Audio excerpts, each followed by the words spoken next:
ಅಯೋಧ್ಯೆ ರಾಮ ಮಂದಿರವು ವಿಚಿತ್ರ ಕಥೆಯನ್ನು ಹೊಂದಿರುವ ದೇವಾಲಯವಾಗಿದೆ.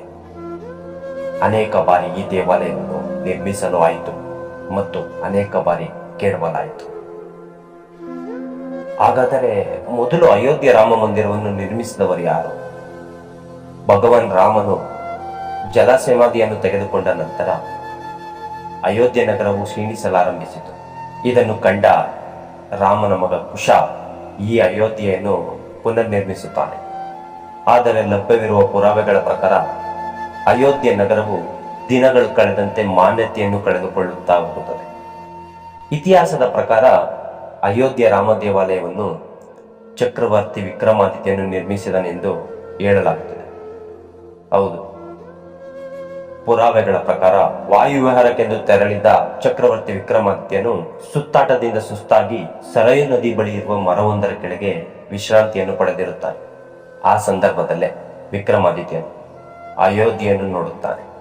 ಅಲ್ಲಿ ಬರೀ ಕೇವಲ ಅರಣ್ಯ ಮಾತ್ರ ಕಾಣಿಸುತ್ತದೆ. ನಂತರ ವಿಕ್ರಮಾದಿತ್ಯನು ಸ್ಥಳದ ಬಗ್ಗೆ ಶೋಧವನ್ನು ನಡೆಸಿದಾಗ ಅದು ರಾಮ ಜನ್ಮಭೂಮಿ ಎಂಬುದನ್ನು ಋಷಿಮುನಿಗಳು ಸಂತರು ತಿಳಿಸುತ್ತಾರೆ. ಸ್ಥಳದ ಮಹಿಮೆಯನ್ನು ತಿಳಿದ ವಿಕ್ರಮಾದಿತ್ಯನು ಭವ್ಯವಾದ ರಾಮ ದೇವಾಲಯವನ್ನು, ಅರಮನೆಯನ್ನು ಮತ್ತು ಬಾವಿಯನ್ನು ಸೇರಿದಂತೆ ಇನ್ನಿತರ ಅಭಿವೃದ್ಧಿ ಕಾರ್ಯಗಳನ್ನು ಮಾಡಿದನು. ರಾಜ ವಿಕ್ರಮಾದಿತ್ಯನ ನಂತರ ಅನೇಕ ರಾಜರುಗಳು, ರಾಜ ಮನೆತನೆಗಳು ದೇವಾಲಯವನ್ನು ನೋಡಿಕೊಂಡು ಮತ್ತು ಪೂಜಾ ಕಾರ್ಯಕ್ರಮಗಳನ್ನು ನೆರವೇರಿಸಿಕೊಂಡು ಬರುತ್ತಿರುತ್ತಾರೆ.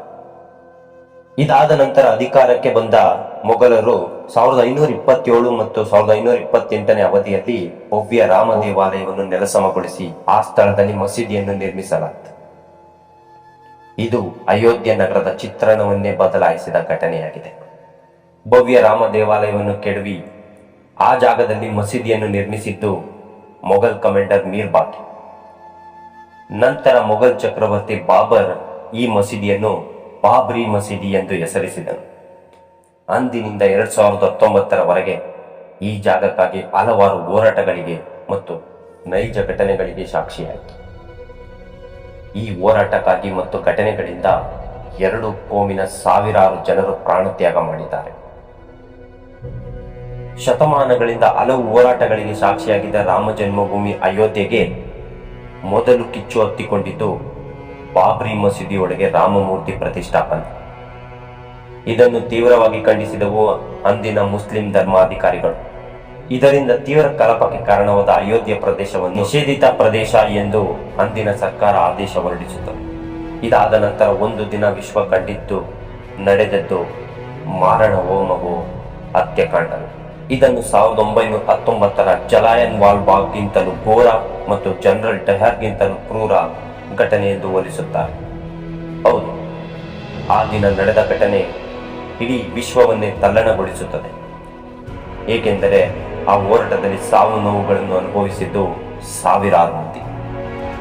ಡಿಸೆಂಬರ್ 6, 1992 ವಿಶ್ವ ಹಿಂದೂ ಪರಿಷತ್ ಮತ್ತು ಭಾರತೀಯ ಜನತಾ ಪಕ್ಷ ಹಮ್ಮಿಕೊಂಡಿದ್ದ ಪೊಲಿಟಿಕಲ್ ರ್ಯಾಲಿಯಲ್ಲಿ ಲಕ್ಷಾಂತರ ಮಂದಿ ಭಾಗವಹಿಸುತ್ತಾರೆ.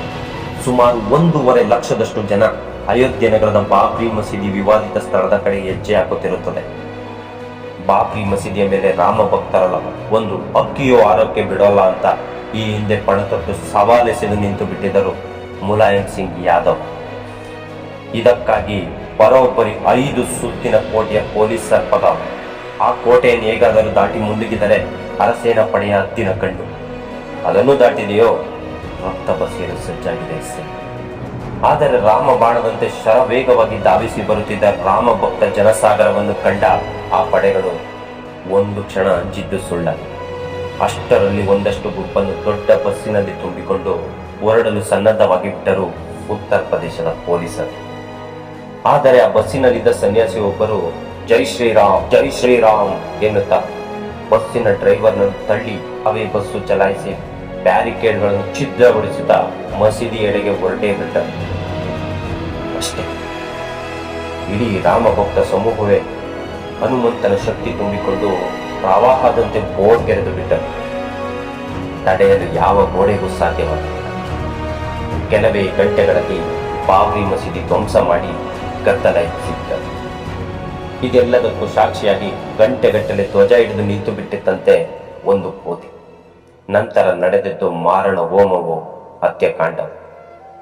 ಮಾಹಿತಿ ಪ್ರಕಾರ ಜಿಲ್ಲಾಧಿಕಾರಿ ಆದೇಶ ನೀಡುವ ಮುಂಚೆಯೇ ಫೈರಿಂಗ್ ಶುರುವಾಗಿ ಹೋಗಿತ್ತಂತೆ.